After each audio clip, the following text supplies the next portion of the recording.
Greetings, everyone. Welcome to Macro Social Work Stories, where we had opportunity to hear the lived experiences of social workers who are doing great work in our communities, organizations to bring about sustainable change. Today, I have the privilege of introducing my colleague and longtime friend, Dr. Melissa Buckley. Dr. Melissa Buckley hails from Canada.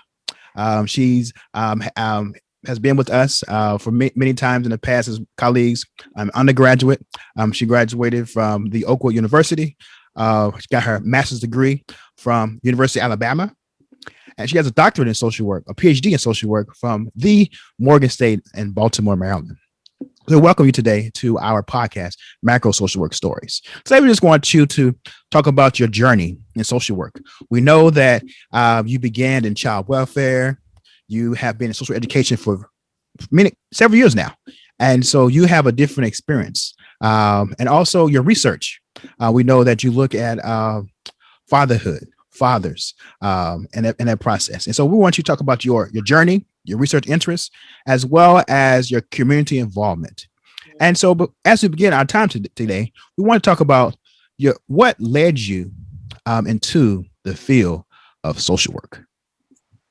All right. Well, again, thank you so much. I think this is almost hilarious that we're having a conversation about macro practice because in undergrad I hated macro. I was like, boring. And here we are, and I've developed an absolute love and passion for macro. I think it's the lifeline of what we do. But anyway, I became a social work major. Let me start there, because I was taking an elective. I was not a social work major in undergrad, and I took an elective, and I drank the Kool-Aid, and I have never looked back.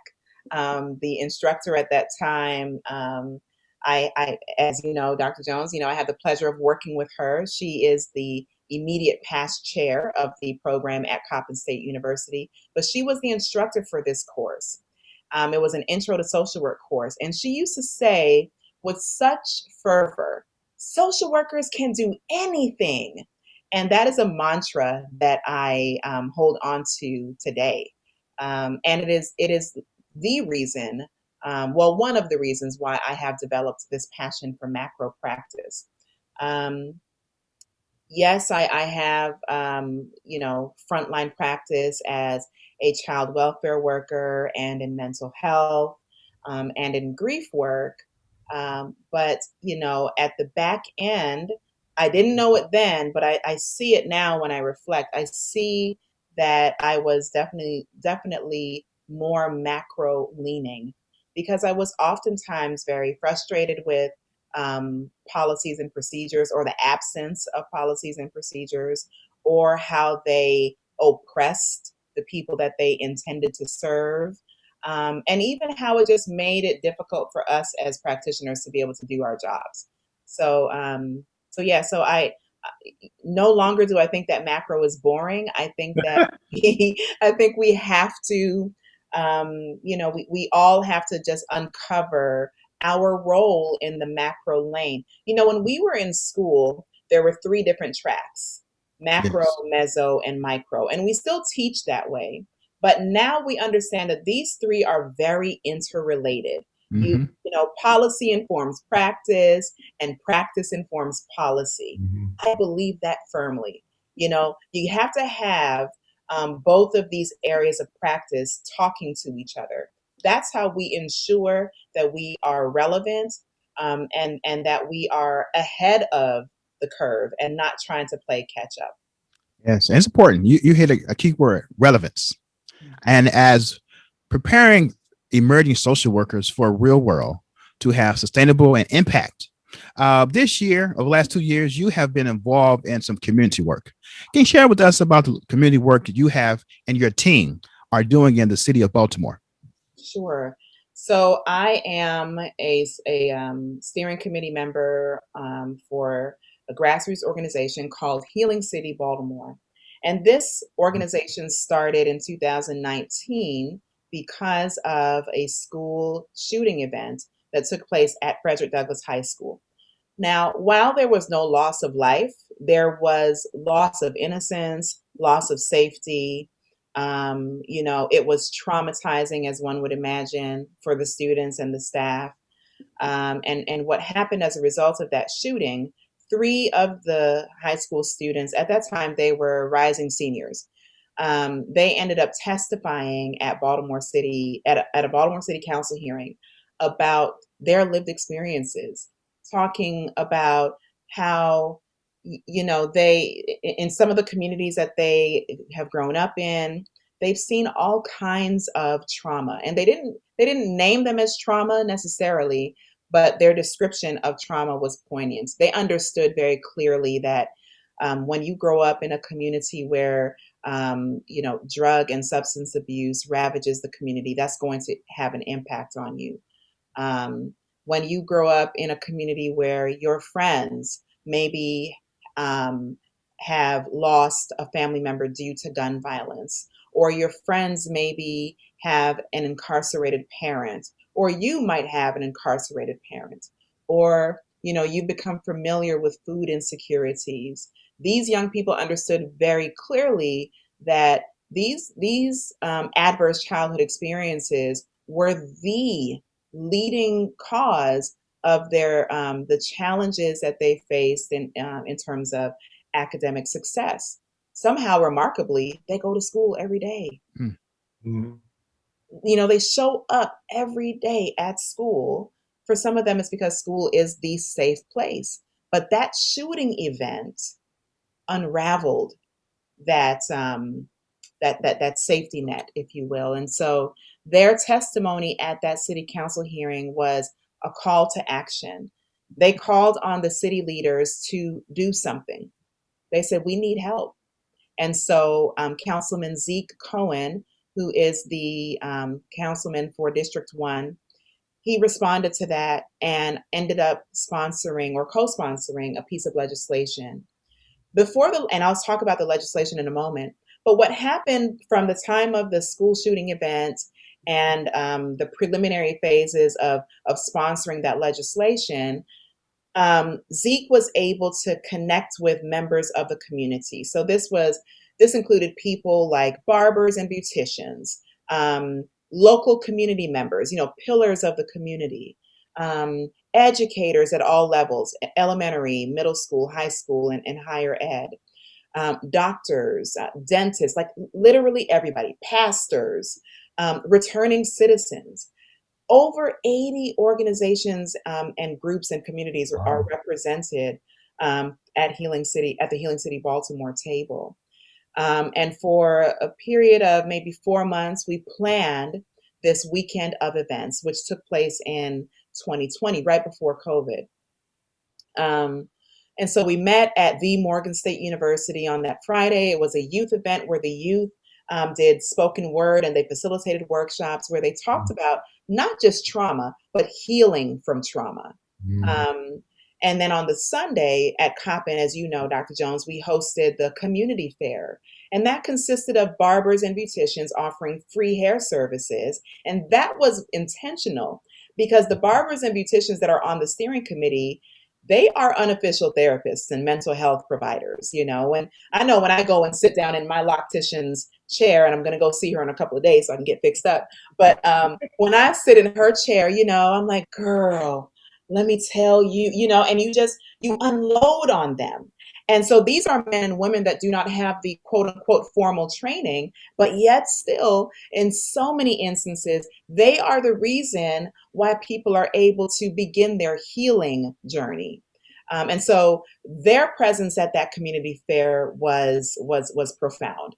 We had a Mhm. whole bunch of different like grief support services. We had yoga. We had it all, and it was fun and it was engaging.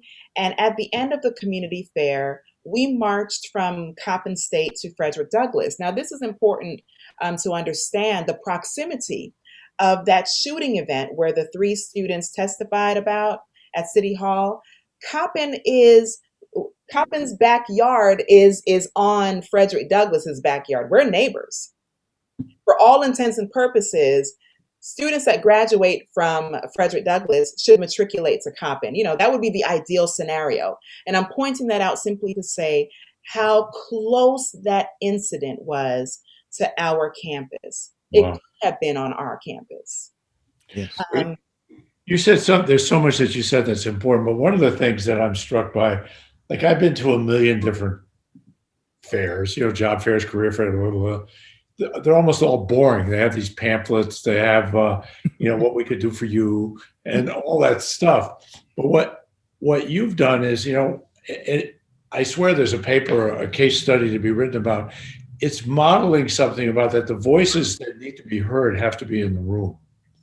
And social work still has to, this is sort of a theme on all our podcasts. A lot of social work leadership has to learn who has to be in the room. Because the people in the room that you were talking about, well, they're not professionals, right? Well, yeah, they are. But it's really remarkable. Your model is that the voices of the people from the community have to be in the room, and that's still everybody puts that on paper. Social work trots that out, but do we mean it? I struggle with that. If we actually mean it? Because I recognize that many times our interventions do re-traumatize the individuals and the communities that we work with. So that's a struggle. Yeah, I have. My wife worked in child welfare for many many years, and in one of the agencies it was in for about 10 years. They would have they'd have their galas. The nonprofit would have their gala, and every year they would have one or two kids come and tell their story. Well, to what end? So all the white liberal people could be able to, hear the terrible story, but it would re-traumatize the kid, this poor child who's done an amazing job to get where she or he is, but they don't want that part of the story. That's like at the end. They want all the other stuff so they can talk about how good they are, they being the people at the gala. And this making the kids tell their story, tell me your lived experience, is a code for something else, which is make me feel good about feeling your pain so that I can donate. That whole top down kind of thing that is just done. I mean, it's just got to go away. So I think what you're doing though sounds like, damn, y'all all right about that one. That's really, really good. Thank you for saying that. You just reminded me 2 weeks ago in class, in one of my classes, the students are actually, this is a macro class. I'm teaching macro. Look at you teaching macro. Whoa. And so, I wanted to demonstrate parallels between some of the things that we're seeing here in Baltimore City, things meaning the adverse childhood experiences, and other cities that are similar. Because what I do not want our students, our emerging social workers, I don't want them to think that the city that they were born and raised in is the only one that continues to struggle with these adverse childhood experiences. And so I took it out of Baltimore and I showed them where I'm from, and I dispelled a whole lot of myths. I was born and raised in Toronto, Canada, and I was raised in the projects. I grew up in public housing, and the gun violence and other types of crimes still ravage the community. And I showed them images from a couple of years ago, 2 or 3 years ago. I went home to visit. I didn't know that one of the communities that I grew up in, that it is in the midst of being gentrified. So when one of my closest friends, she brought me to the neighborhood, and what I saw was jarring. The neighborhood is gone. It's been leveled. They have knocked down all of the homes, and all that you see is the dirt. Wow. Literally, there's nothing there. But there are gates around it to say that, don't enter, whatever, whatever. But they are going to be building condominiums in its place. It's jarring because many people take for granted that the memories that you have from childhood will remain as sure as the foundation of the house that you grew up in. And for people like me, that's not true, because the house that I grew up in, though it's public housing, but the house that I grew up in is gone. So the only thing that those memories can hold on to, well, I'm the only one. I'm holding on to the memories. There's no place to go back and Yeah. say, this is where I grew up. That is a Yeah. traumatic event. And I could never have anticipated that that would have traumatized me, and yet still it did. Yeah. Well, since your identity, your first formed identity is partly in a place. Mhm. But some places matter more than others. I'm saying that I don't mean that, Yeah, but no, absolutely. And that's the message. That's what I walked away from that experience with. Like, this community didn't matter enough to be saved. Yeah. yeah, Yeah. yeah, Yeah. yeah. Yeah. And as we look at your students and exposing them to see how stereotypes, misconceptions of communities that are not invested in are around the globe, around our nation. And so what can we do to bring the community members to the table to bring about generational change? Mm. Because I remember as community workers, you have clients, you have communities, and then you work with their children. So are we really doing anything impactful? Are we really change agents? Mm. And so in order to be change agents, what I hear you saying, Dr. Buckley, is that politicians, Mhm. um, community members, paraprofessionals, professionals, different occupations came together to discuss community issues, also solutions, and to heal from it, to bring about change so that those who come behind them be a part of that process. Mhm. Mhm. Yeah. It's important that the students are a part of the process. In particular, I would say for our students at Coppin, because they almost have a dual relationship here with this phenomenon. Because yes, they are emerging social workers, but they are also sons and daughters of Baltimore City. They were born and raised here. And so they have a very complicated relationship with this city and with the history of this city, because there is a very racist history related to Baltimore in terms of like redlining and things of that nature. The whole And waterfront. hmm? The whole waterfront. Absolutely. And so, it's trickled down throughout the years, and we still see its presence today. So we must, as social work educators, we must create the space for the students to express those feelings and emotions and confront them, and even confront city officials, but also to be able to help them to be able to map the way forward. One thing that I am really comfortable with is saying that I do not have the answer. Uh-huh. I do not have the solution, but I believe firmly that together we can collaborate and map that way forward. As a matter of fact, collaboration is one of the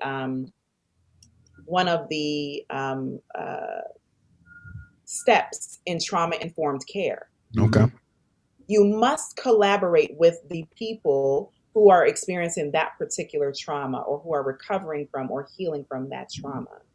Um, you have to empower them to be able to see an alternative, because when you are dealing with a trauma, especially when it's at its peak, it's so hard to see anything other than that trauma and how it has ripped your life apart. So that's why the empowerment is so vital.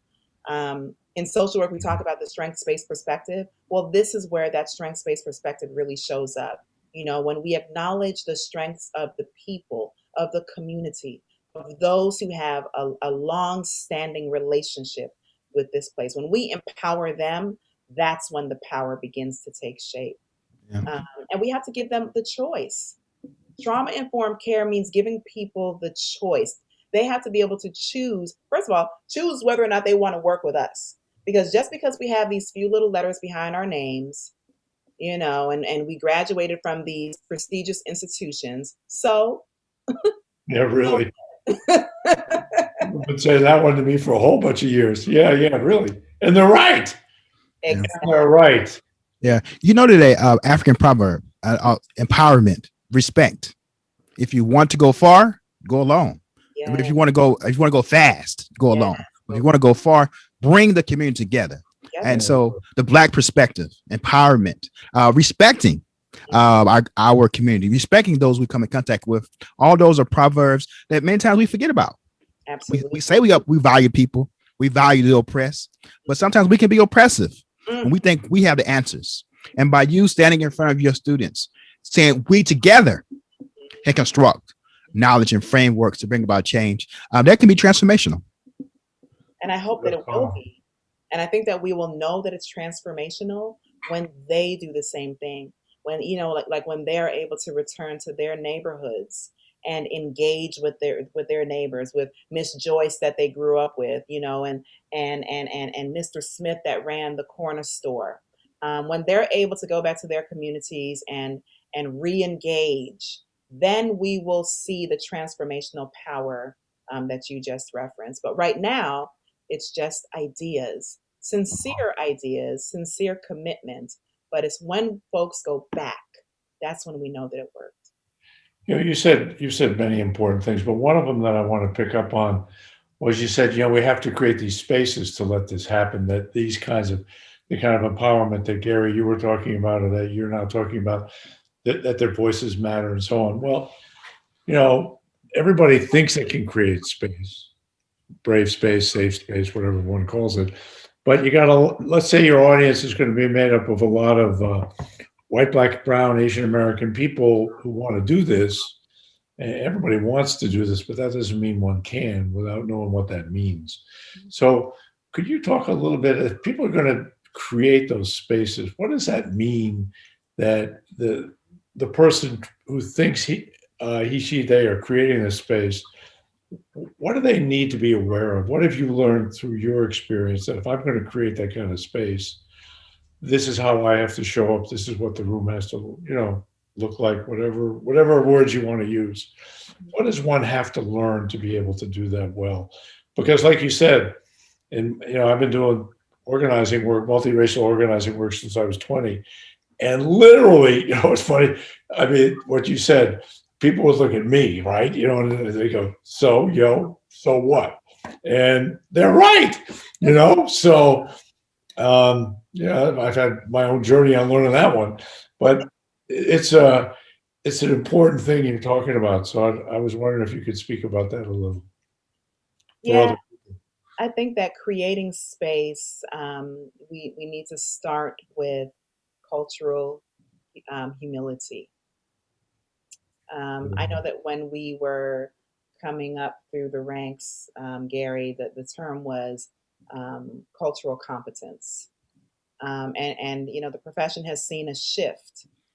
We've shifted from cultural competence because it suggests that you arrive at a point where you've learned all that there is to learn. Now you have mastered this particular thing. Well, cultural humility says the exact opposite. It says that you will never learn all there is to learn. And you need to enter this space, even though you have all your little letters behind your name, you need to enter this space with humility. And you need to be willing to hear from and learn from the members of this community. Um, once we,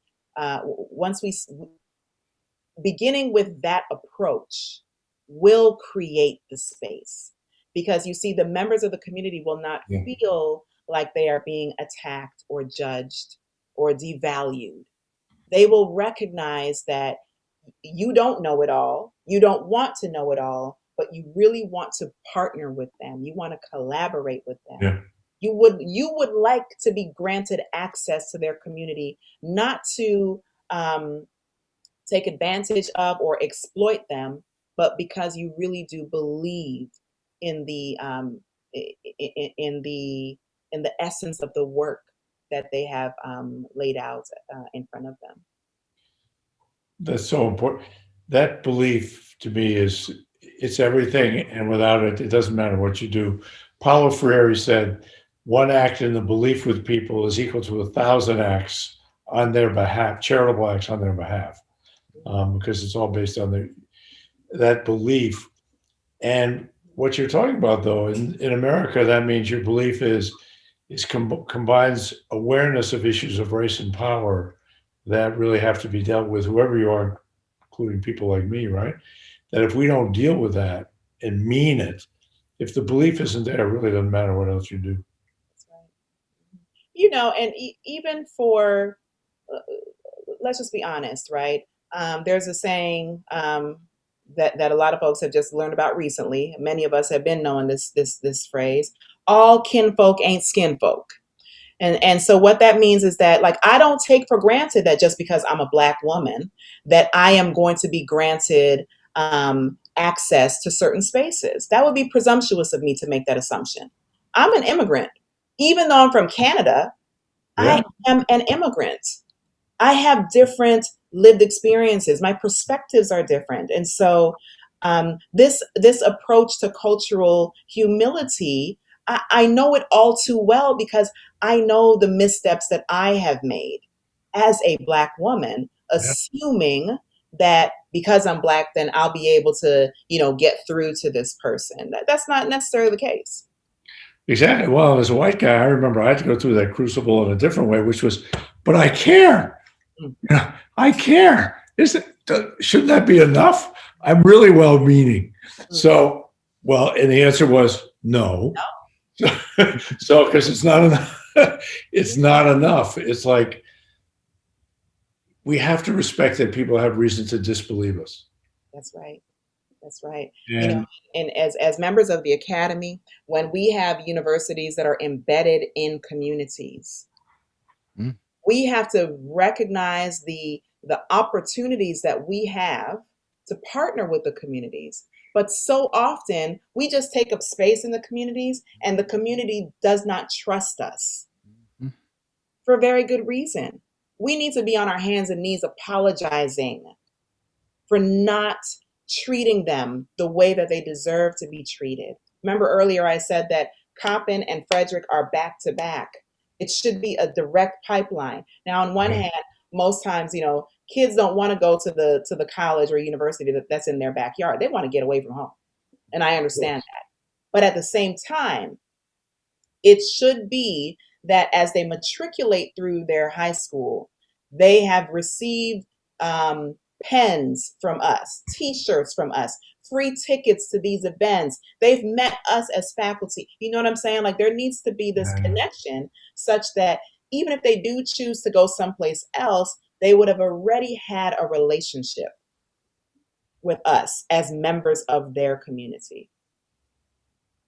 Yeah, it's important to begin to invest in our communities, not out of what we can receive, but really interest in what we can really do for them together in this life, in that process. So you bring a remarkable point that many times we just reside there. Same with the churches of members of faith, how they reside in communities. And now that COVID has happened, are they really missed? Mm. You're going to get in trouble on that one. Oh, They really miss. They really miss. Yeah. And so, as we desire to create systems and organizations, what type of impact do we really have?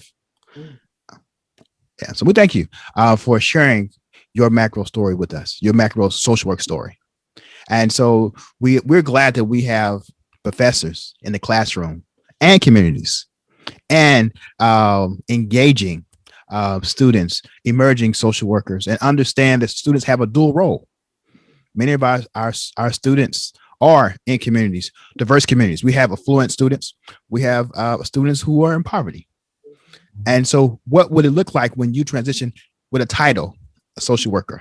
How will you be perceived in your community now as a social worker? And all those things, we're creating spaces to grapple with, to prepare them to do non-traditional social work. Because social work as we know it will and should never be the same. Yes. And so we thank you. And before we wrap things up on today, what are some things that you see that as emerging social workers and change agents, we have to challenge ourselves in our profession to move forward? What are some things that I think that we need to do to challenge ourselves to move forward? Yes. Boy, licensure. We need to reevaluate what licensure looks like. Because even though I am a licensed practitioner, I think that we have to look at the ways that social work practices in the community, and you don't need a license to do community work. Yet still, a license is oftentimes required. Thus, it becomes a barrier. Um, so that's just on the practice side of things. Um, I mean, there's a lot that we can do. That's just the first thing that came to my mind because of Yeah. the nature of our conversation. But always striving for cultural humility. That's paramount for me. Yes. Yeah. Yeah. Yeah. It's very important that we don't allow a license or to box what we can really do to bring about change in our community, sustainable change, impactful change, transformational change in that process. Change is not easy, but the African proverb says that together we can go far. So thank you for bringing that to the table to Macro Social Work Stories on today. Thank you. Thank you so We much. will have you back. And so Yeah. looking forward to the great things that you and your colleagues are doing in Baltimore as well around the world. So thank you. And we hope you have a wonderful day. Thank you. You too.